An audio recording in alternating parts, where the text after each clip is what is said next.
Hi, let's continue chapter 1, what is psychology. Today we are going to do topics which are 3 in number. First, evolution of psychology, then evolution of psychology in India, and the themes of psychology. Let's start with topic 1, which is evolution of psychology. Now let me tell you here that evolution is the same concept as a school of thought, as approaches, as theoretical viewpoints or theoretical perspectives. Now various psychologists have given different viewpoints about the concept of what is psychology. That is what we are going to study here in the history of psychology or the evolution of psychology. Let's start with first school of thought, which is structuralism. Now every school of thought will have a country in which they originated, the name of the psychologist, and the concept and the methodology by which they studied it. First school of thought is structuralism. Now as the name suggests, structure is basically talking about the structure of the mind, structure of the consciousness, or structure of the thoughts. Now since psychology developed in Germany in Leipzig when it separated from philosophy, in 1876 when it started with psychological experiments, psychological laboratories to become a science, this is what happened in the first school of thought. So the name of the psychologist or the founder is Wilhelm Wundt, who developed the first psychological laboratory in Germany. So this school of thought belongs to Germany. Structuralism basically deals with the factors or the constituents of the mind, of the consciousness, of the soul. Now this is where it takes advantage of the method of introspection. Introspection, again as the name suggests, a particular participant or the person to whom the experiment is being done, he has to explain his own mental processes. Then we move on to the next school of thought, which is functionalism. Now as structuralism was dealing with the structure of the mind, this school of thought talks about the functions of the mind. If we talk about what purpose does the consciousness serve, my consciousness, my awareness, what function, what purpose does it serve?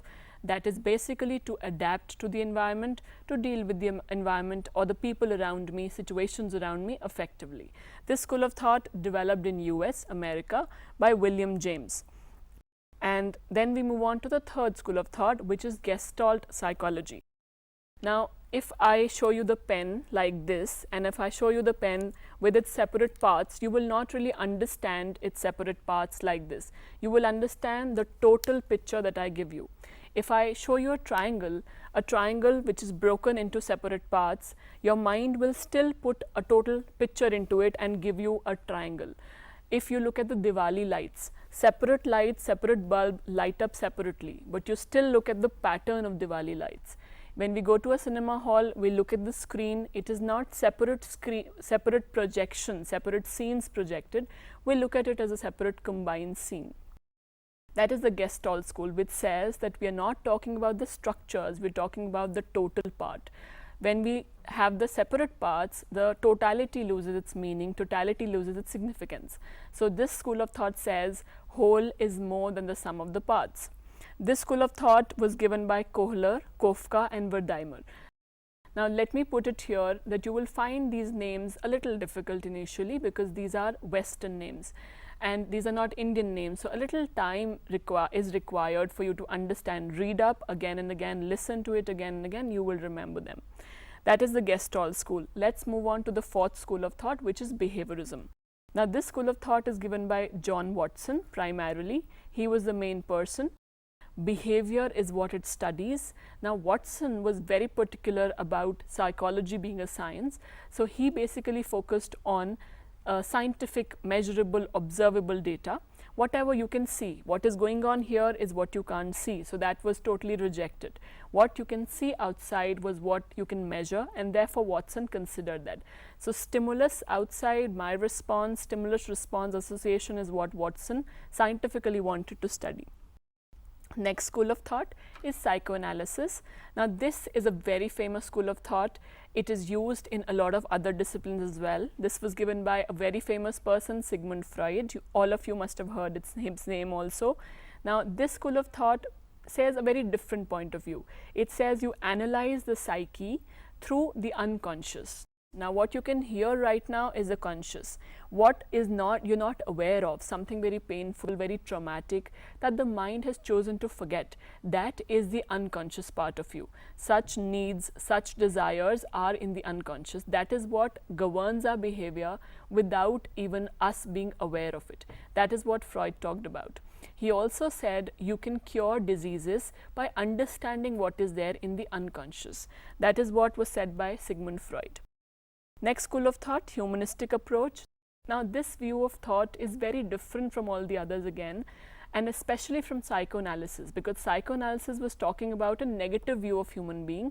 Humanist, as the name suggests again, talks about human beings as being very positive, as being very good, as being very goal directed. So they can easily work towards their free will, what they think is right, because they are good. That is what Abraham Maslow and Carl Rogers talked about. Next school of thought, and the last one, is cognitive psychology. Now cognition, if we talk about a term, is the same as mental processes. That is all the processes of the mind, like thinking, like decision making, like memory. All these are functions of the mind which we call as cognition. Now this school of thought was given by Jean Piaget and Vygotsky, a Russian psychologist. They said the way people think, the way people remember, the way people use different mental processes is what we study in cognitive psychology. We also try and understand how a human being constructs actively the data around. So use of the mind in actively constructing the data around. That is the last school of thought. Let's move on to the next topic, development of psychology in India. Now we've already done development of psychology all over the world. Let's come to hometown India.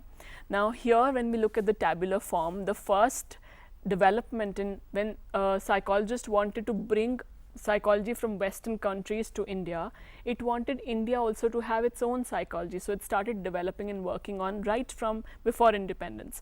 When we look at the pre-independence era, 1915, this was the establishment of psychology, Department of Psychology by Professor N.N. Sengupta. This was in Calcutta. He was one of the first persons. He also developed psychology, applied psychology in India. Then we move on to 1922, where establishment of Indian Psychological Association by Professor G. Bose, and also psychology expanded to Mysore, Patna, Bhubaneswar, Allahabad, all these areas as well. Then we move on to 1947 to 1960s era. In fact, when we talk about this, a researcher named Durganand Sinha, he has given in his book 4 important stages in which psychology developed in India. First stage, 1940 up till 1947, where psychology was being adapted from the Western model. Psychology was trying to have its own identity. Then from 1947 to 1960, it expanded into different branches. It also tried to link itself to the Indian context. After 60 to 70, it tried to solve various problems in India dealing with psychology. So psychology was applied, problem-oriented research, applied research was also taken up. Research of different kinds where you can apply and solve problems of people was taken up. Last phase is indigenization of education, which was after 1970s, post 1970s. Here they were trying to fit in psychology within the Indian socio-cultural framework, and also it was trying to bring about its own approaches. Indigenization of psychology started, Indian approaches started.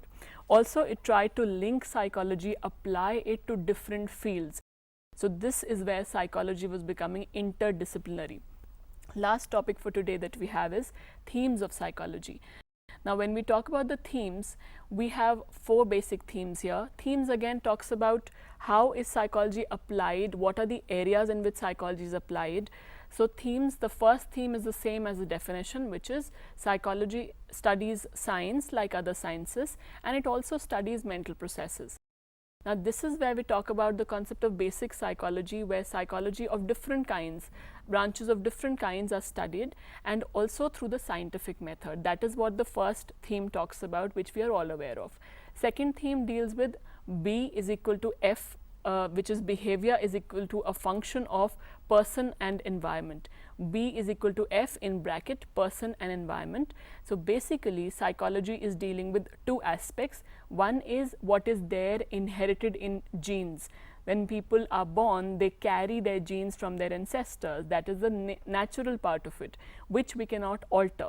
It sets a limit, and thereafter you can always change the environmental aspect of it. Genes are automatically set. So one is the natural genetic basis, and the other is what environment offers you, the kind of conditions that you're born in, family environment, parenting, schooling, all these aspects help you groom yourself from the natural aspect. So these are the two aspects which psychology studies: person, that is the genes, and the environment, that is what is there around you, the conditions around you. Third theme that we talk about is all behavior is caused.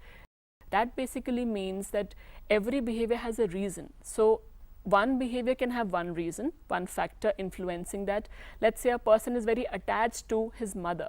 Now that has to have a reason. Maybe the mother has really done a lot for the child. The mother also reciprocates. That's a cause. Similarly, another aspect could be when a child is not studying so well. What could be the reasons for that? So complex factors will come in here. Lots of factors will come in here. So behavior is caused by a simple factor or by multiple factors.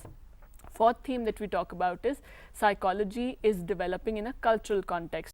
When we study a culture, let's say a culture of India and a culture of America, the two are very different. So when we study one, a particular action of a person can have a different meaning in a different culture. Somebody waving can have a different meaning in another culture. So therefore you have to be very particular about the different cultures to understand how people are born and brought up in different cultures and how their psychology develops. The last theme talks about the application of psychology to different cultural contexts. Now here the purpose of psychology and understanding psychology is not just to read it up, but also to use it in your daily life to modify your behavior for the better.